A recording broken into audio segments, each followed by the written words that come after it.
नमस्कार। आकाशवाणी जयपुर अजमेर से प्रस्तुत हैं प्रादेशिक समाचार।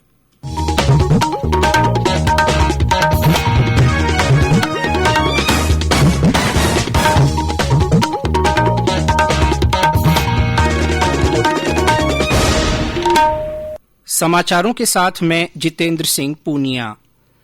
प्रधानमंत्री नरेंद्र मोदी ने कहा है कि सरकार ने खुदरा और थोक व्यापार को सूक्ष्म, लघु और मध्यम उद्यम एमएसएमई के अंतर्गत शामिल करने का ऐतिहासिक निर्णय किया है। एक ट्वीट संदेश में श्री मोदी ने कहा कि इससे हमारे करोड़ों व्यापारियों को आसान शर्तों पर धन जुटाने सहित विभिन्न प्रकार के अन्य लाभ मिलेंगे और इससे उन्हें व्यापार बढ़ाने में मदद मिलेगी। इससे पहले कल एमएसएमई मंत्री नितिन गडकरी ने सूक्ष्म, लघु और मध्यम उद्यमों के लिए संशोधित दिशा निर्देश जारी किए थे। इनमें खुदरा और थोक व्यापार को एमएसएमई में शामिल करने की व्यवस्था की गई है। श्री गडकरी ने कहा कि संशोधित दिशा निर्देशों से करीब 2.5 करोड़ खुदरा और थोक व्यापारियों को लाभ होगा। केंद्र सरकार ने मूंग को छोड़कर सभी दालों के भंडार के लिए 31 अक्टूबर तक की सीमा निर्धारित की है। जमाखोरी रोकने और महंगाई पर लगाम लगाने के लिए ये फैसला किया गया है। यह आदेश थोक और खुदरा विक्रेताओं, मिल मालिकों और आयातकों पर लागू होगा। थोक विक्रेताओं के लिए भंडारण की सीमा 200 टन और खुदरा विक्रेताओं के लिए 5 टन होगी। केंद्र सरकार द्वारा किए गए कई उपायों के परिणाम स्वरूप दालों और खाद्य तेलों की कीमतों में गिरावट देखी जा रही है। देश में अब तक कोविड से बचाव के लिए 34 करोड़ 46 लाख वैक्सीन डोज दी जा चुकी हैं। स्वास्थ्य मंत्रालय ने बताया कि कोविड से स्वस्थ होने की राष्ट्रीय दर बढ़कर 97.06% हो गई है। इधर प्रदेश में अब तक कुल 2 करोड़ 48 लाख 64 हजार से अधिक कोविड टीके लगाए जा चुके हैं। इनमें 2 करोड़ 8 लाख 40 हजार से अधिक पहली डोज शामिल हैं। सवाईमाधोपुर से हमारे संवाददाता ने खबर दी है कि जिले के शहरी और ग्रामीण क्षेत्रों में टीकाकरण केंद्रों पर लोगों में भारी उत्साह देखा जा रहा है। प्रदेश में कोरोना संक्रमण से स्वस्थ होने की दर बढ़कर 98.92% हो गई है। कल इस बीमारी से 159 लोग स्वस्थ हुए। अब तक 9,42,331 लोग ठीक हो चुके हैं।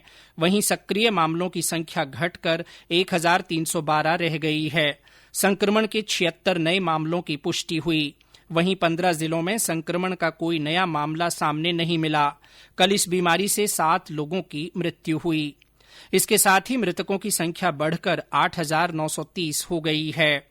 उधर बीकानेर जिले में ब्लैक फंगस के मामले लगातार बढ़ रहे हैं। समन्वयक डॉक्टर गौरव गुप्ता ने बताया कि कल जिले में ब्लैक फंगस का एक नया मरीज मिला है, जबकि एक की मौत हो गई। गौरतलब है कि जिले में अब तक ब्लैक फंगस के 140 मरीज मिल चुके हैं, जिनमें से 25 की मौत हो चुकी है। सीकर और रींगस स्टेशनों से 10 ट्रेनों का संचालन फिर से शुरू किया जाएगा। 5 जुलाई से रोजाना रेवाड़ी फुलेरा वाया रींगस, 6 जुलाई से रोजाना सीकर लोहारू और 7 जुलाई से बुधवार और शुक्रवार को सीकर और सराय रोहिल्ला के बीच ट्रेन चलेगी। आज अंतर्राष्ट्रीय सहकारिता दिवस है। इस मौके पर मुख्यमंत्री अशोक गहलोत और सहकारिता मंत्री उदयलाल आंजना ने प्रदेशवासियों को बधाई और शुभकामनाएं दी हैं। मुख्यमंत्री ने अपने संदेश में कहा कि वर्तमान दौर में समावेशी और सतत विकास की जिस अवधारणा को पूरे विश्व में मान्यता मिली है, उसे सहकार भाव को अपनाकर ही मूर्त रूप दिया जा सकता है। प्रदेश में तेज गर्मी और उमस के कारण जनजीवन प्रभावित हो रहा है। अधिकांश जिलों में तापमान 40 डिग्री सेल्सियस से ऊपर चल रहा है। दक्षिण पश्चिम मानसून के अगले 4-5 दिन तक आगे बढ़ने की संभावना नहीं है। कल कई स्थानों पर हल्की बारिश हुई। अलवर में सर्वाधिक 52 मिलीमीटर बारिश दर्ज की गई।